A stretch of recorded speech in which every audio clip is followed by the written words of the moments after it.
everyone, Miss Carrie here from Miss Carrie's Creations. The scrapbook page I'm creating today has a delicate floral design.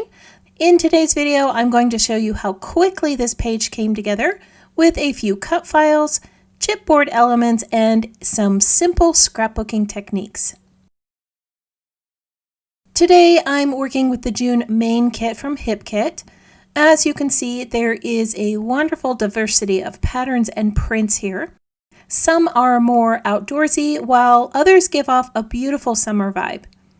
Included in this kit are some printed fabric stickers, glitter phrases, puffy alphabet stickers, ephemera, and double-sided envelopes.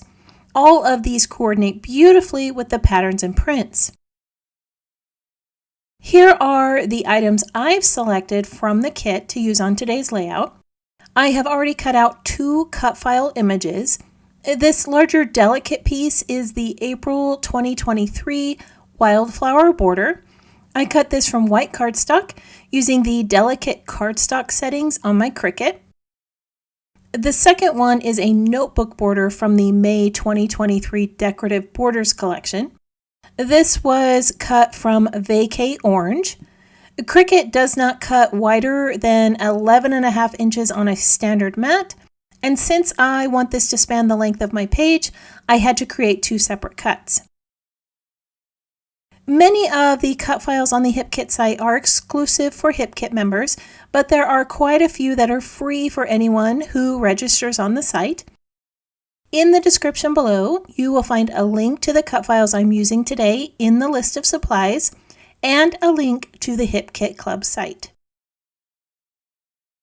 I will be using a complementary color palette for this page because my daughter is wearing a cute pair of blue overalls and she's wearing a cute set of daisy earrings. I always like to make my photo the focal point of the page, which means choosing colors that make it stand out. On the far right, I'm using a strip of Big Dreamer pattern, and next to that, I've added a floral strip from the Go Wild pattern. With such a bold collection of color, I'm going to leave the majority of this page white so that your eyes don't get overwhelmed. On the far left, I'm going to create a floral pattern so that I can bring in some texture without color. When you have delicate cuts like these wildflowers, it can be difficult to glue them in place. So I'm going to share a few tips to help you. As you can see, I have added some liquid adhesive to a bowl, and I'm mixing in a small amount of water. You don't want to add too much water or it will lessen the effectiveness of the glue.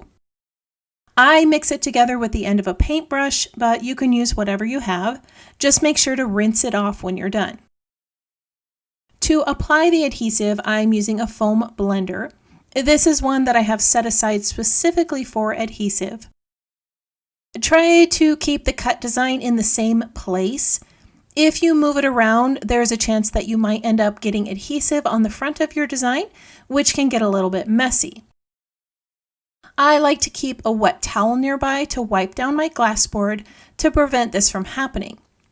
If you don't have a glass board to work on, you could also use a silicone mat.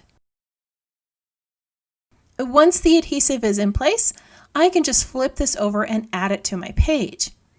If for any reason I missed a spot on the design, I just use a fine tip on my adhesive and adhere those little parts in place.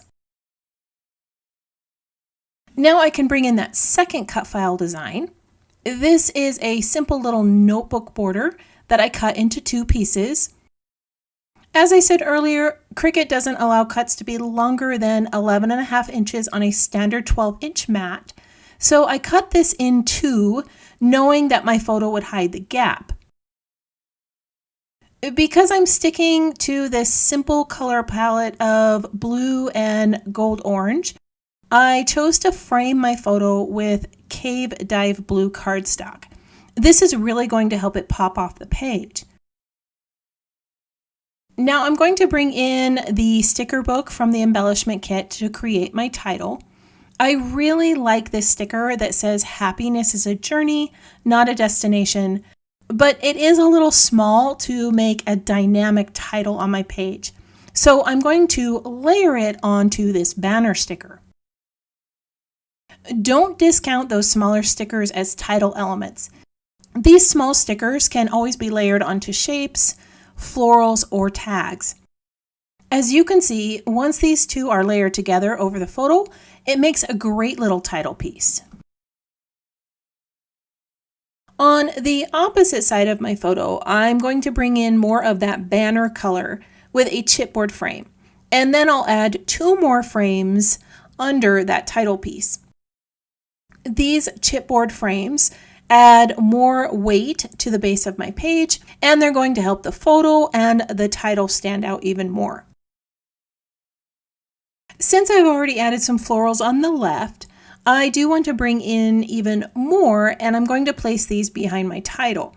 This is a large chipboard element that has some blue and orange hues with a diamond shape. Above the title, I'm going to tuck this little boho rainbow, and I'm going to add more florals on the right.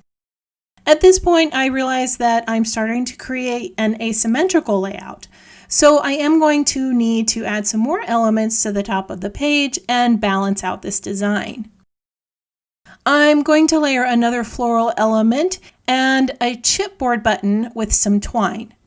The button mimics the pattern and shape of the boho rainbow at the lower part of the page. Now that I have 2 circle pieces at the top, I want to bring in a third. This button does have more of a golden orange hue, which matches the other elements on the page and goes along with that complementary color scheme. Now I just need to add a few more floral layers near the base of the page. As I grab these florals from the sticker sheet, I would love it if you tap that subscribe button and let me know that you're new here. If you're already a subscriber, go ahead and let me know that you're enjoying today's project by tapping the thumbs up icon or leaving a comment below. This sticker pack also has a great set of borders, which I'm going to use to finish off the left side of the page. Now, they're not long enough to fill an entire length of a page, but to be honest, I like how this partial border looks. I'm going to finish adhering this down, add a little bit of stitching, and I'll share the finished design with you.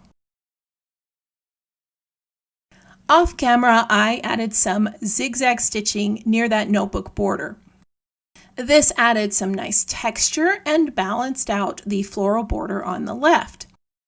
I also felt like this area of the page needed some more blue. I had a blue floral here and here, so I brought in some more with this 3-dimensional heart sticker that says "Together." Not only did it bring in more of that hue, it also balanced out my asymmetrical design. I'm going to share a few close-ups of this layout so that you can see all the lovely details. Today, I used a simple asymmetrical layout for my design. By adding cut files that matched my theme, I was able to customize the page to my liking. That delicate white-on-white floral piece was a perfect touch that added to the page's overall look. Having a complementary color scheme in mind made creating a cohesive design a breeze. With that color palette in mind, I could easily select the right embellishments to add to my layout and bring it all together. I hope today's project inspired you to try something new. If you're one who likes to pin photos to inspiration boards, I have added still shots of this layout in the HipKit Club Facebook group and on my website for you to use. I want to thank you for joining me for another scrapbook project. If you would like to see more of my creations, you can visit my channel or follow Miss Carrie's Creations online. If you have any questions about this project or the supplies listed below, feel free to leave me a comment. I hope that you have a wonderful week, and I can't wait to see what you create.